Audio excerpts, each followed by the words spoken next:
సహోదర ప్రేమను గూర్చి మీకు వ్రాయనక్కరలేదు. మీరు ఒకరినొకడు ప్రేమించుటకు దేవుని చేతనే నేర్పబడితిరి. ధర్మశాస్త్రమంతా నిన్ను వలె నీ పొరుగువారిని ప్రేమించమనే మాటలో సంపూర్ణమైనది. పొరుగువారిని ప్రేమించినప్పుడే ధర్మశాస్త్రమును దేవుని చిత్తమును నెరవేర్చగలము. ఇలా ప్రేమ కలిగి జీవించుటకు దేవుడే మనకు నేర్పించారు.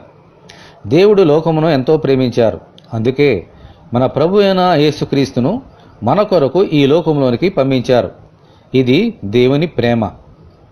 యేసుక్రీస్తు మనల్ని ప్రేమించి పాపులమైన మనల్ని నీతిమంతులుగా చేయడానికి శిలువ మీద మనుషులందరి కొరకు చనిపోయారు.